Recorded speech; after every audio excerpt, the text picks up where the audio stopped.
Assalamualaikum warahmatullahi wabarakatuh teman-teman semuanya. Welcome back to my channel Cinta Edukasi. Nah teman-teman, gimana nih teman-teman? Udah mengikuti ujian P3K belum nih? Pastinya sudah banyak yang mengikuti tes untuk P3K kali ini ya. Dan gimana hasilnya teman-teman? Untuk hasilnya teman-teman harus tahu dulu passing grade P3K Kemenag tahun 2023 supaya teman-teman tahu ya apakah skor yang udah teman-teman peroleh ini udah masuk kategori memenuhi PG atau nilai ambang batas belum gitu ya. Tapi sebelumnya buat teman-teman yang baru gabung silahkan untuk di subscribe dan jangan lupa untuk aktifkan notifikasinya supaya teman-teman gak akan ketinggalan kalau saya bikin video terbaru. Nah untuk yang sekarang kita bahas tentang passing grade-nya ya.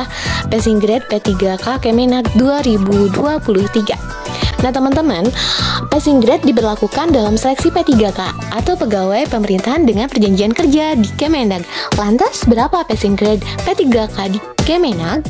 Passing grade merupakan batas nilai yang wajib dipenuhi peserta ujian agar dapat lanjut ke tahap selanjutnya, sehingga peserta harus mengetahui passing grade untuk kategori P3K di Kemenag. Proses rekrutmen P3K di Kemenag kali ini sedang dalam tahap tes kompetensi. Peserta seleksi P3K Kemenag akan mengikuti sejumlah tes kompetensi sebelum ditetapkan menjadi P3K di Kemenag.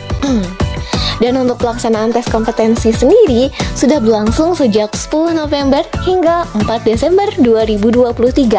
Dengan adanya tes kompetensi ini, peserta harus mengetahui passing grade atau nilai batas tes kompetensi P3K 2023. Nah, untuk passing grade-nya berapa di sini?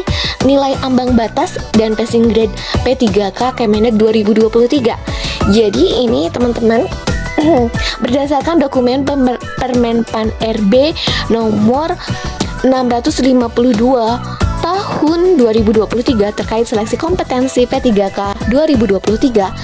Adapun nilai ambang batas atau passing grade yang harus dicapai oleh peserta seleksi P3K di Kemenag 2023 adalah sebagai berikut. Passing grade tersebut sebagai nilai minimal yang harus diraih peserta seleksi P3K Kemenag agar lolos seleksi.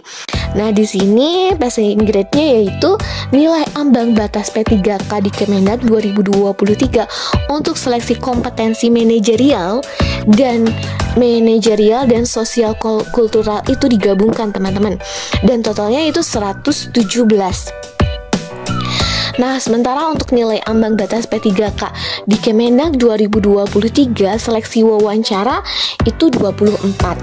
Jadi di sini teman-teman 24 ya. Nilai wawancara itu sebenarnya untuk tes wawancara ada 10 dan poinnya itu masing-masing 4 gitu ya.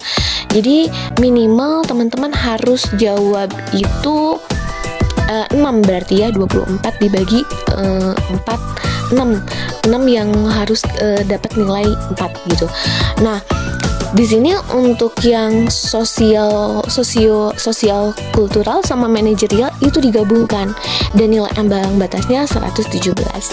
Sementara untuk yang teknisnya itu tergantung dari formasi yang teman-teman lamar. Kalau misalkan keguruan kan banyaknya pedagogik. Nah, di sana teman-teman harus bagus di pedagogiknya supaya nilai manajerial, nggak hanya nilai manajerial, sosial kultural sama wawancaranya yang udah passing grade, tapi untuk nilai teknisnya bagus juga. Untuk nilai teknis ini disesuaikan dengan formasi masing-masing teman-teman. Kalau yang umum ini kompetensi manajerial sama sosiokultural 117 dan wawancara semuanya itu di angka 24. Nah, itu dia teman-teman untuk video kita kali ini, dan semoga bermanfaat dan jangan lupa untuk terus berdoa, berikhtiar ya supaya dapat hasil yang terbaik. Oke teman-teman, segitu dulu, sampai jumpa di video berikutnya. Jangan lupa untuk di like, subscribe, dan share sebanyak mungkin supaya teman-teman yang lainnya juga dapat informasi dan teman-teman yang nge-share juga dapat pahalanya. Oke teman-teman, see you next time. Oke, wassalamualaikum warahmatullahi wabarakatuh.